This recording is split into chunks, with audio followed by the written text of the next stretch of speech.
the etiquette, because I believe that's what you were describing, the etiquette of one coming to to a performance and what's allowed and what's not. I think that you are absolutely correct. Let's be honest. We're all adults. We put on our big girl, big boy pants. We know that classical music, various forms of the visual arts, certainly ballet, come with a very elite culture. And so if you don't feel that you fit into that, then why would you go? And so that means, to your point, why can't I applaud? When I go to the movies, I applaud. In fact, we talk back to the screen. So why can't I do that when they hit a high note? And I'm like, girl, you got it.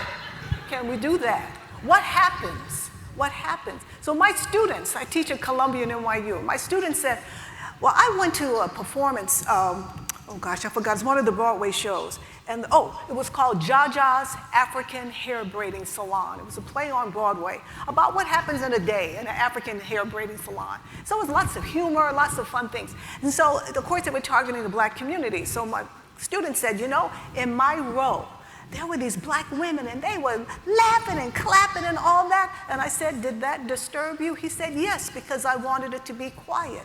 I said, but that's not what, first of all, it wasn't for you.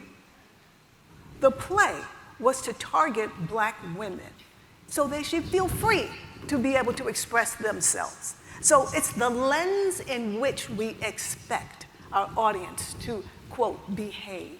So why do we all have to sit there politely and nod and wait until the end? How does that disturb your enjoyment?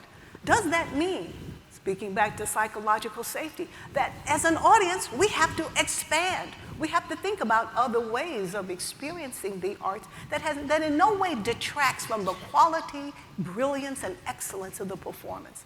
I think you absolutely hit a very important point, because we can try to cultivate and build relationships, but what happens the moment I sit down? So the playwright, Dominique Morisseau, she writes for Broadway shows, all kinds of plays.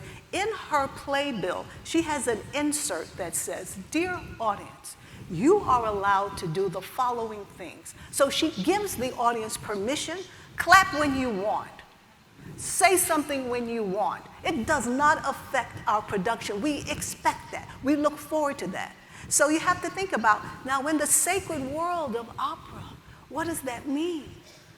Will they be upset? They, meaning the composers who've been dead for a couple of 100 years. Will they be upset if someone says, oh, what does that mean? I think that's the place. If we can change that, then we wouldn't have to, Durell and I could be having drinks. I mean, it's seriously, I don't want to make light of it, but I do know how people feel about how do I go in. When I was at Dance Theater of Harlem, I was the marketing director. We went to Lincoln Center for the first time to do a 2-week engagement. And everyone was worried about who's gonna come, what do we do? And I had been working with a group of black professionals, lawyers and doctors, for other events. So I said, guys, we're going to Lincoln Center. I know you're gonna come and support dance theater. And they said, oh, we're so happy you're going, but we can't go.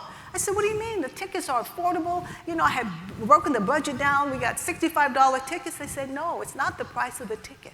It's how we go to Lincoln Center. We need a limo. We need diamonds. We need furs. That's how one goes to Lincoln Center. That was their belief, their understanding. And so without that, then I won't be accepted. I won't be welcome. They'll make me feel that there's something wrong with me. So no, we can't go. So I started to have monthly meetings at Lincoln Center with this group in the seats that they wanted to sit in. I said, pick out your seat. Where do you want to sit? Okay, let's go sit down. Okay, let me show you where the bathrooms are. And then let's go meet Jimmy in the box office, because he's going to take your money. Demystify that whole experience. And so use your spaces, bring your audiences in, show them what it's like.